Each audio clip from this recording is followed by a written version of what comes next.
माला राम राम राम राम राम राम। अब मन आपका एकाग्र नहीं है, चारों तरफ भ्रमण कर रहा है। कभी बाजार में गोलगप्पा खा रहा है तो कहीं होटल में बैठकर समोसा खा रहा है। अब आपने माला ली, महाराज राम राम कर रहे हो तो क्या फल मिलेगा? फल मिलेगा नहीं फल मिलेगा। जब आप ध्यानस्थ होके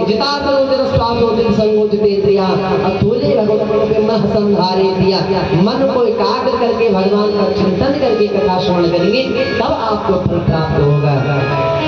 पार्षद लोग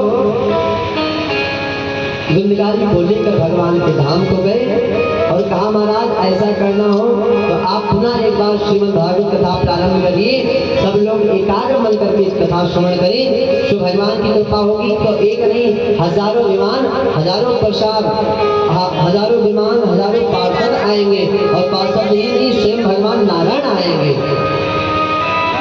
और एक दिन कुछ दिन के बाद में गोकर्ण सिंह ने श्रीमद् भागवत कथा पुनः प्रारंभ किया और जब पुनः प्रारंभ किया पूरे जितने भी ग्रामवासी थे अब तो सतर्क होकर भगवान की कथा सुनी।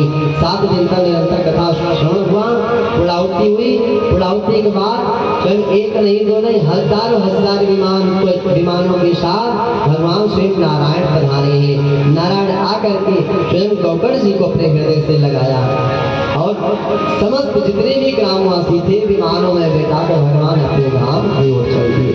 जिस प्रकार त्रेता में भगवान श्री राम जी आए लीला करने के लिए, लीला संपन्न करके सारे अयोध्या वासियों के साथ अपने अंशों के साथ भगवान परम धाम को गए हैं, ऐसे मेरे नारायण आए गोकर्ण जी को अपने हृदय से लगाकर परम धाम को ले गए हैं। अयोध्या वासिना पूर्वम यथा रामेण गंगदा इतराक है देनी तो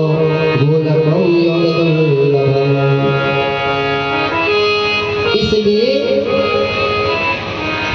जो भगवान की मंगलमयी कथा है, सामने बैठ करके कथा को कथा जैसा ही श्रवण करना चाहिए। मन को जब इधर उधर ले जाएंगे महाराज तो पूर्व से जो फल प्राप्त होना चाहिए फल प्राप्त हो नहीं पाएगा। श्री सूत जी कहते हैं 16,88,000 ऋषि ऋषियों जो इतिहास मैंने तुम्हें सुनाया, इस इतिहास का जो पाठ श्रवण करता है उसको पूर्ण रूप से फल प्राप्त होता है। चित्रकूट में विराजमान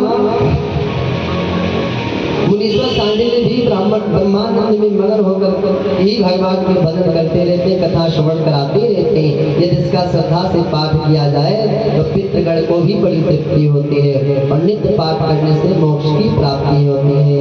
सनकादिकों ने कहा महाराज अब हम आपको, सनकादिकों ने नारद जी से कहा कि हम आपको भागवत कराने की विधि बताते हैं, भगवत कथा करने की विधि, भगवत कथा सुनने की विधि और क्यों करनी चाहिए, कब करनी चाहिए। कहा देवज्ञम तु समाहिया मुहूर्तम विक्षयतः विवाहे यदुष्टम चित्तम तादृशं प्रकल्पये।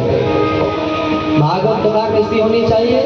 जैसे बेटी और बेटा के विवाह के पहले से धन इकट्ठा करते हैं कि बेटी का विवाह है बड़े खर्च लगेंगे, ऐसे भागवत कथा भी हो तो उसके कुछ दिन पहले से ही धन इकट्ठे करना चाहिए। कंजूसी बिल्कुल नहीं करना चाहिए कि फॉर्मेलिटी अदा करने के लिए जाओ कथा कर ले, फॉर्मेलिटी अदा करने के लिए नहीं। और कहा महाराज भाद्र का महीना, कुमार का महीना जो अश्विन मास कहते हैं, अश्विन का महीना, कार्तिक का महीना, मार्गशीर्ष का महीना, आषाढ़ का महीना और श्रावण का महीना, ये 6 महीना मोक्ष के कारण। ये 6 महीने में जो कथा श्रवण करते हैं उन्हें मोक्ष की प्राप्ति होती है। वसुधा भगवान की कथा मंगलमय कथा आप जब इच्छा करें तब श्रवण करिए। ये तो पुरुषोत्तम मास है महाराज, हमें तो और आनंद नहीं है। पुरुषोत्तम मास हो या पितर पक्ष का महीना हो या खरमास का महीना हो, आप कथा प्रेम पूर्वक कर सकते हैं।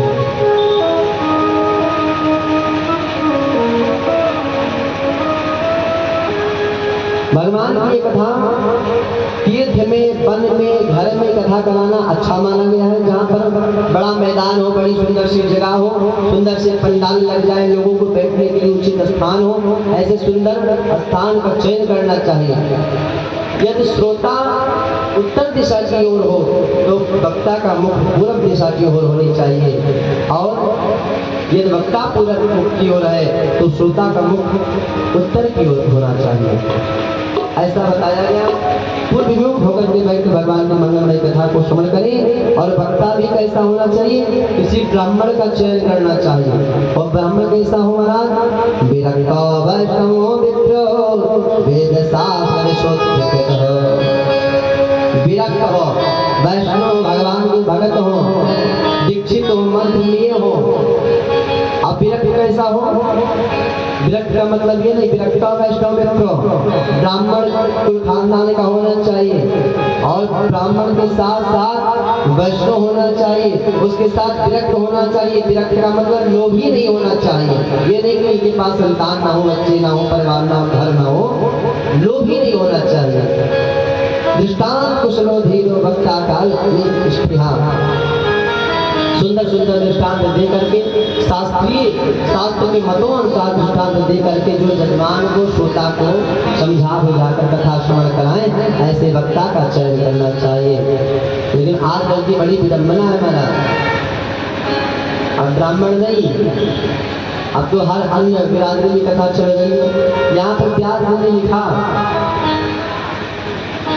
विरक्त वैष्णव मित्र, विरक्त हो, वैष्णव हो, ब्राह्मण हो। अगर ऐसा होता वाला तो सबके लिए लिख देते। आजकल स्त्रियां विभाग में बात चल रही है महाराज,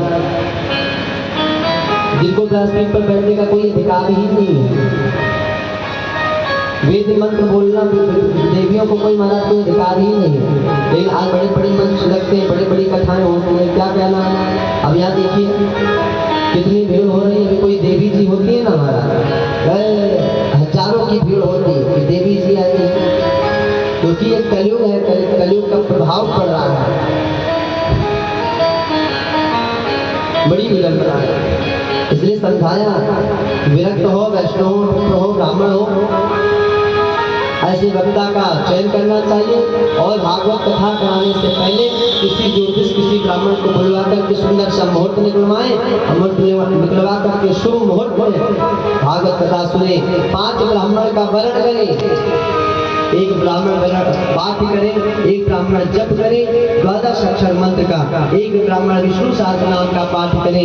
ऐसे ऐसे 5 ब्राह्मण का चयन करना चाहिए। एक ब्राह्मण कथा श्रवण कराए और कथा में कोई विघ्न ना आए, इसलिए भगवान का कीर्तन करना चाहिए। कथा में निद्रा ना आए, निद्रा को दूर करने के लिए भगवान का चिंतन करना चाहिए और व्रत रहना चाहिए। कैसा व्रत हो, महाराज कहा पहले घी पी कर रहिए। यदि घी पी कर नहीं रह पा रहे हैं तो दूध पीजिए। अरे भाई गर्मी का दिन है, आजकल तो भाई आपको कौन घी पी कर व्रत रह पाएगा।